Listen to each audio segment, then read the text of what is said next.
Assalamualaikum warahmatullahi wabarakatuh. Perkenalkan, nama saya Gloria Azhari dengan NIM A1C32018. Baiklah, pada video kali ini saya akan menjawab pertanyaan dari soal-soal UTS Agama 2. Pada pertanyaan yang pertama yaitu jelaskan pengertian integrasi iman, ilmu, dan amal. Integrasi iman, ilmu, dan amal adalah konsep yang menunjukkan pentingnya menyatukan tiga hal tersebut dalam kehidupan sehari-hari. Iman merujuk pada keyakinan atau kepercayaan kepada Tuhan dan ajaran agama. Ilmu merujuk pada pengetahuan dan pemahaman tentang dunia dan kehidupan, termasuk pengetahuan tentang agama. Amal merujuk pada tindakan yang dilakukan berdasarkan iman dan ilmu yang dimiliki. Integrasi iman, ilmu, dan amal mengacu pada cara hidup yang menggabungkan keyakinan kepada Tuhan, pengetahuan tentang dunia dan kehidupan, dan tindakan yang sesuai dengan ajaran agama. Hal ini bertujuan untuk mencapai keselarasan dan kebahagiaan dalam hidup. Integrasi iman, ilmu, dan amal dapat diterapkan dalam berbagai aspek kehidupan, seperti dalam pendidikan, pekerjaan, hubungan sosial, dan lain-lainnya. Dalam konteks pendidikan, integrasi iman, ilmu, dan amal dapat membantu siswa untuk menjadi individu yang berakhlak, memiliki pengetahuan yang luas, dan berpegang teguh pada keyakinan.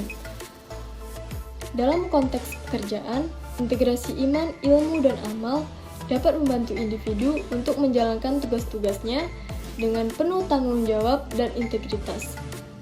Pada soal yang kedua yaitu jelaskan bagaimana hubungan Islam dan budaya serta mengapa Islam tertinggal dalam teknologi. Oke, jawabannya yaitu hubungan antara Islam dan budaya bisa berbeda-beda tergantung pada konteks dan wilayah geografisnya. Namun, secara umum, Islam tidak terlepas pengaruh budaya setempat. Agama tersebut tersebar. Sebagai agama yang memiliki umat yang tersebar di seluruh dunia, Islam terus mengalami adaptasi dengan budaya-budaya lokal yang berbeda. Sebagai contoh, di Indonesia, Islam memiliki corak budaya yang khas dan berbeda dengan Islam yang berkembang di Timur Tengah. Tentang alasan mengapa Islam dianggap tertinggal dalam teknologi, banyak faktor yang mempengaruhinya. Berikut ini adalah faktornya. Yang pertama yaitu kurangnya dukungan dari pemerintah. Pemerintah di negara muslim masih kurang memberikan dukungan yang memadai dalam mengembangkan teknologi. Hal ini menyebabkan ketergantungan pada teknologi yang dikembangkan oleh negara-negara barat. Yang kedua, kurangnya inovasi. Kultur inovasi di kalangan umat muslim masih terbilang rendah. Beberapa faktor yang mempengaruhinya adalah kurangnya pengetahuan tentang teknologi modern, kurangnya dana untuk riset dan perkembangan, serta kurangnya dukungan startup teknologi. Yang ketiga, ketertinggalan pendidikan. Pendidikan di negara-negara muslim masih banyak tertinggal dibandingkan dengan negara-negara maju. Hal ini menyebabkan kurangnya tenaga ahli dalam bidang teknologi, konflik dan ketidakstabilan. Yang keempat, konflik dan ketidakstabilan. Beberapa negara muslim mengalami konflik dan ketidakstabilan politik yang menyebabkan kurangnya dukungan dan perkembangan teknologi. Tidak dapat dipungkiri bahwa Islam memiliki sejarah yang gemilang dalam bidang ilmu pengetahuan dan teknologi. Pada masa kejayaannya, umat muslim merupakan pemimpin dalam bidang matematika, astronomi, dan kedokteran. Hal ini menunjukkan bahwa Islam teknologi tidaklah saling bertentangan dan bahkan sebaliknya. Islam memiliki potensi untuk menunjukkan teknologi jika dikelola dengan baik dan mendapat dukungan yang memadai. Oke, baiklah, pada soal yang ketiga yaitu jelaskan secara singkat bagaimana konsep Islam dalam kesejahteraan umat atau masyarakat madani. Konsep Islam dalam kesejahteraan umat Islam madani adalah tentang menciptakan masyarakat yang sejahtera, adil, dan damai, Berdasarkan prinsip-prinsip Islam, konsep ini berdasarkan dari ide bahwa Islam bukan hanya tentang beribadah, tetapi juga tentang cara hidup dan berinteraksi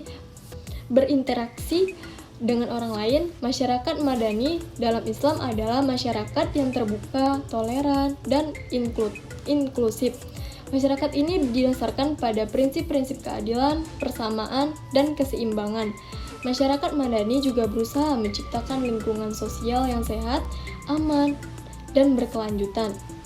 Beberapa aspek kunci dari konsep ini adalah 1. Keadilan. Islam menekankan pentingnya keadilan dalam berintegrasi dengan sesama manusia. Setiap orang harus diperlakukan dengan adil dan tidak diskriminatif. Yang kedua, kerjasama. Masyarakat madani didasarkan pada kerja dan saling membantu. Hal ini menunjukkan pentingnya nilai solidaritas dan persaudaraan dalam Islam. Yang ketiga, keseimbangan. Islam mengajarkan pentingnya menjaga keseimbangan antara kebutuhan individu dan kebutuhan masyarakat. Masyarakat sejahtera adalah masyarakat yang mampu menciptakan keseimbangan dalam kehidupannya. Yang keempat, keterbukaan. Islam mengajarkan pentingnya keterbukaan dan toleransi dalam berinteraksi dengan orang lain. Masyarakat yang sejahtera adalah masyarakat yang terbuka terhadap perbedaan dan tidak diskriminatif terhadap kelompok minoritas. Yang kelima, dalam konsep Islam dalam kesejahteraan umat masyarakat madani, Islam bukan hanya sebagai agama, tetapi juga sebagai cara hidup yang dapat menciptakan masyarakat yang sejahtera dan adil. Kemudian, pada pertanyaan yang keempat, yaitu menurut Anda sudah sejalankah Islam dan kebangsaan di Indonesia?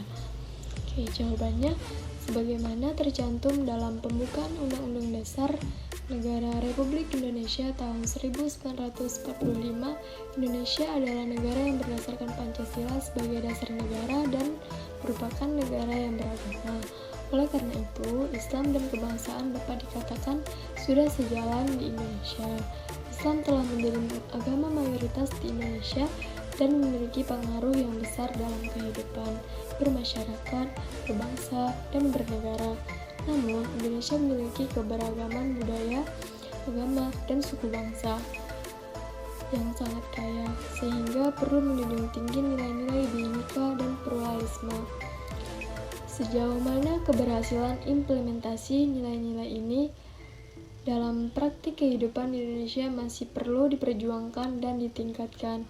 Permasalahan seperti intoleransi, diskriminasi, dan pluralisme masih menjadi tantangan bagi Indonesia untuk mencapai keselarasan antara Islam dan kebangsaan. Oleh karena itu, diperlukan upaya-upaya yang berkelanjutan untuk meningkatkan pemahaman dan pengalaman nilai-nilai Pancasila dan Islam dalam kehidupan bermasyarakat, berbangsa, dan bernegara di Indonesia. Pada soal yang kelima, yaitu menjelaskan pendapat singkat Anda pentingnya seorang muslim mempelajari Islam.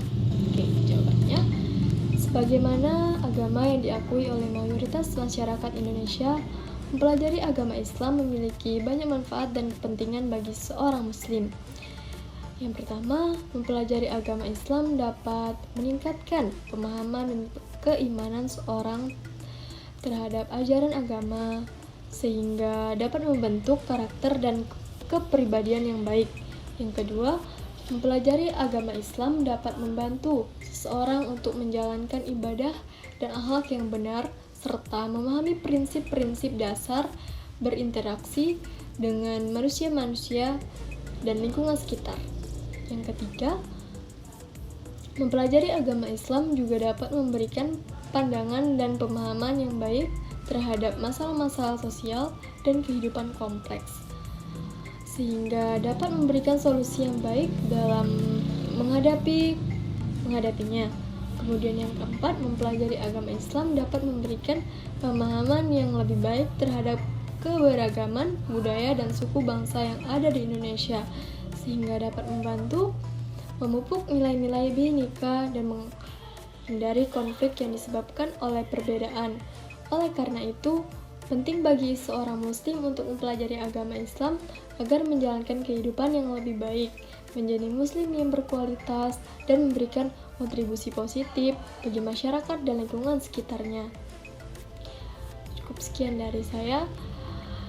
Inilah hasil UTS saya. Wassalamualaikum warahmatullahi wabarakatuh.